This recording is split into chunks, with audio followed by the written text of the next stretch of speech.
So, you've booked your tickets for your trip, but how do you even start planning it? How do you even know where to begin? But let me tell you, that was exactly where I was last year when I went to Japan. Like, literally for the first time without my parents or anything like that. And I had to plan everything from top to bottom. I absolutely had no idea what I was doing. I didn't know how to plan an itinerary. I didn't even know where to start. So this is literally the video that I wish that I had when I went on my trip last year. It's like gonna be a little bit more catered towards Japan because that's where I went. But I feel like this is applicable for like another country or anything like that. And if anything else, let's get started. So for my itinerary, I just chose to use Notion. This is not sponsored, by the way. My channel's not big enough for that. But honestly, I feel like anything really works. But how I started off was I kind of just marked down everything that I wanted to do. Like everywhere I wanted to go, that I just marked all of it down in my Google Maps. Let me tell you, this is my holy grail. Like I mark everything down on this thing. So I kind of just work with like 3 symbols. So the green one over here with the flag, like this is just everywhere that I want to go, but I haven't been before.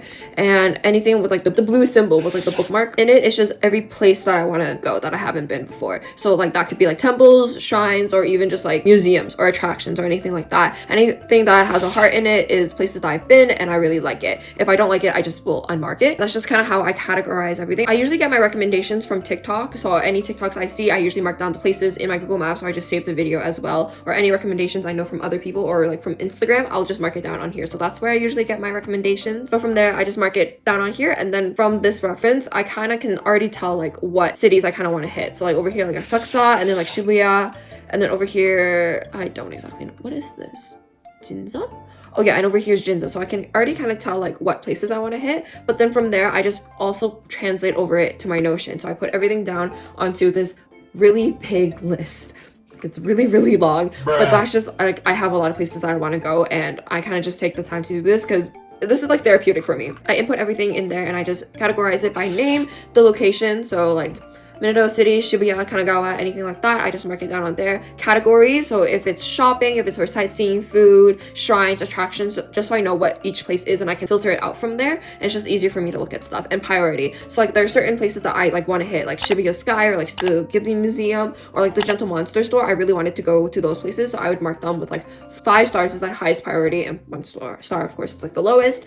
And then I would just add like a little bit of notes because I was just sharing this itinerary with my friend who I was going to Japan with, and of course she's not going to know exactly what everything is, so I just made a really quick note being like, oh, this is like a cat shrine, this sells like Miffy stuff, just so like we are on track and just so like it's like a gentle reminder for me as well. And then I also put in prices. I usually only did this for food, I believe. It's just so we know how much we're spending and if we want to like spend a little bit more on dinner or lunch that day, or if we wanted to get like a light lunch, we would kind of know. And then I would also categorize the expensive by like stars as well.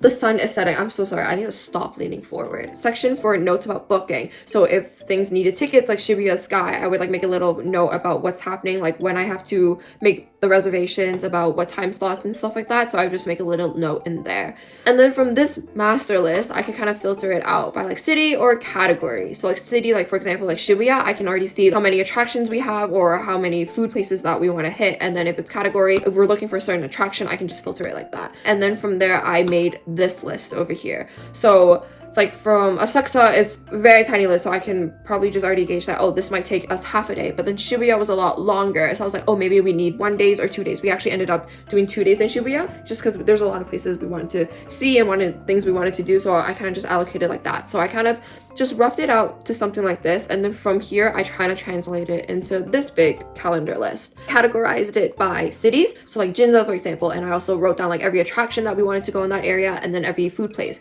And I also linked that master list into this one as well, just so we have a little bit more of a reference and it's easier for me to kind of track everything. And then shopping as well, and I kind of just did that for every city. Of course there are certain places that are like kind of out of the general area, so we would see if we wanted to go to that place, if we were kind of near there, or if we wanted to like make time to go there purposely. It would kind of depend on how we felt. The little things up here, I would also mark if it was a half day or a full day type of itinerary. If it was a full day, then I would make sure that it was just 1 day for this entire area. If it was a half day, like something like Shimokitazawa, I would maybe stack 2 days, like so 2 areas. I would probably put it together if we had like a lot of time, because I knew this place wouldn't take up much time, or like we wouldn't spend a long time over there. And like the type of person I am is I want to have things planned out, but I also hate it when things are very set. Like I hate it when like an itinerary is like, oh, 8 p.m. we have to hit this place, and then from 9 to 10 we have to go to this area. Like I really don't like that, but I also wanted to make things easy for us. So if we were ever at a place and we didn't know what we could do there, I could just pull this up and we would know right away. These like little marks that says yes,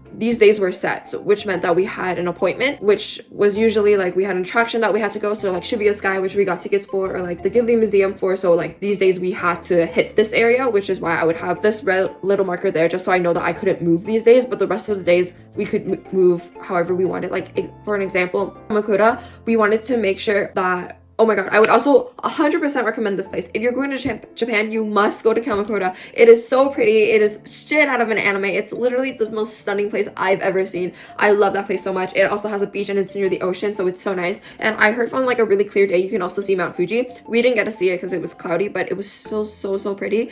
And yeah, we wanted to go on a day when it was actually sunny because we didn't want to go when it was like rainy. When we got to Japan, we were looking at the weather app and seeing what day kind of worked out better for us and which day it was like sunny like the whole day, and that's when we chose to go to Kamakura. So a lot of these days it was just up to us and like kind of based on vibes. And then I also kind of like categorized it what was like the main point of going to this place. So like Shibuya, it was mainly for shopping, but like over here there's a lot of places that we want to hit, and then some places are a little bit more food based, so there's a little bit more restaurants to go just to eat. And also like the Google Map comes in very handy, where like if we were ever in an area and we didn't know where we wanted to go, or we didn't know where we wanted to eat or a cafe or anything like that, I could just pull up my Google Maps and I can see right away where we were and what places that I had marked down that was closest to us. So we would absolutely have something to do no matter where we were. But of course, if we had like stumbled across a cafe, or sometimes we would also just Google a random cafe around that area. We didn't follow this list to a T. And then a little bit of budgeting. I'm so bad with numbers, but I just wanted to like have a general consensus of how much I was spending, just so I have like a ballpark range. So this is kind of the amount I spent overall for our Japan trip, just excluding the stuff that we bought when we were there. I think I spent maybe roughly around $800 on just like random things, souvenirs, bowls, stuff like that. I think it kind of just racked up over there. So this is a little bit of an estimate. The plane ticket wasn't too expensive for us. It was actually a little bit cheaper. We just got insurance, like health insurance, or like something about COVID, just in case, because it was our first time traveling. So we just wanted that as a backup. Our Airbnb was like really cheap. I really recommend staying at an Airbnb. I just feel like it's a lot more, I don't want to say convenient, but I feel like it just encapsulates the vibe of Japan just a little bit more. But of course, staying at a hotel I also heard was like really nice. I've never personally stayed at a hotel in Japan, but I also heard those places are really good. Our Airbnb was like pretty cheap. I believe it was like $50 a day, split between the two of us. It was like 25 bucks, so it was like pretty cheap. And like the subway tickets, this is kind of how much we spent on transportation. Like our trip to Kanagawa, it was like we did a day trip, so it was a little pricey, but it wasn't too bad either. And these are just some of like the tickets we spent. So like Team Labs was a little pricey, Shibuya Sky, Studio Ghibli is really cheap. I would really recommend you to go if you like art stuff. Our second time going, and it was amazing as always. And then this is how we did the transportation. There's like a ticket that Japan has for tourists. It's like 72 hours, 48 hours, and 24 hours, and then you just buy a ticket and then you can use as many times as you want just for the set number of subway lines that they have. I'll post it on the screen, but there's a certain amount of subway lines that they have it for. And just do your calculations about how many days that you're there. We were there for 14 days, so I calculated it to be 4 72-hour passes and then 1 24-hour pass that we bought. And then we just got all of it at the airport. I would recommend you doing it at the airport because you're already there anyways, and it's just easier to get everything out of the way. And then once you put it through the machine, you can just use it up into the set date. Like they'll say the date and the time about when it expires, so just kind of keep a track on that. But like whatever works better for you. Also, because like we were staying in Tokyo the whole time, which is why we got this pass. If you're going to like Osaka or Kyoto or going out and you need bullet trains, that's like a different pass. For food, honestly, it's as expensive or as cheap as you want. For us, we were initially planning it for it to be $50 a day, but how we did it at the end was we would do one big meal for lunch. So we would go to like a restaurant and we had like a nice sit down place and we would do it there. And then for dinner, we almost always either did the bento boxes or convenience store. So it was like a lot cheaper. Like convenience store, it's like $10. The bento boxes, if you go after a certain time, like for us, we went to this place really close to our Airbnb. Like after 6 or 7 p.m. they would start marking down the bento boxes, so they were like $6-7 for like a full bento box, and they were like really good. So I would kind of recommend these places if you kind of just want to like save a little bit of money. But if you want to do like actual meals for dinner and like lunch, totally do that. We didn't even end up spending $50 a day on food. I think lunch was roughly around $20 to $30, and then dinner ended up usually being around 10-15 at most. I don't think we ever hit 15 if we wanted it to be like a little bit fancier. So I think we spent like $35-$40 a day on food. Need to do things. You can kind of follow this as well. But when you go to Japan, you kind of have to declare that you're entering the country. So you kind of can do all of this online. So you don't have to do it when you get there. Because like Wi-Fi and service is just might be a little bit hard to navigate. But it is pretty easy. It just might be a little bit overwhelming. So I just did everything online, and you have the QR code. Make sure you screenshot it, because my friend didn't screenshot it and then she didn't have Wi-Fi or signal. So things wouldn't load. So just remember to screenshot it. If you don't do it online, it's okay. You can just fill out the form there. It just might take you a little bit more time. Suica cards, I honestly just did it on my phone. It's just like if you have an you have an Apple phone, it's just like an Apple wallet. You just add the card in and you can just load money right away. So that was like a little bit more convenient. My friend had the actual card because her family has been to Japan before, and I think her aunt gave her the card. So she was just using that and reloading it. But just make sure that it has to be reloaded at a machine, and I think they only take cash. Oh, watch out for medication. There's some medication that you can't bring into Japan, so just make sure yours isn't one of these. Just carry your passport at all times, because for the tax-free thing, they're gonna have to check anyway, so just keep it with you, and also as like a safety precaution. Also, like for me, I was a little paranoid because it was like my first time traveling, so I had printed everything out, to like the receipts for our Airbnb, our luggage and whatnot, everything that we were gonna do and stuff like that. I had everything printed out and in a folder just in case. They didn't check anything, they didn't ask for anything, but I'm just paranoid like that, so I just had things prepared. Now for tips. Most of the recommendations I got for like things to buy, places to go, was honestly all on TikTok. I made like a whole folder just for Japan, and I saved every video that I'd like into that folder. If it was like an actual place, I would like save it onto my Google Maps, and if it was like an item, I would just kind of screenshot it. I made a photo album for it, so I had like a whole list of things I wanted to buy. So that's just kind of how I keep track of things.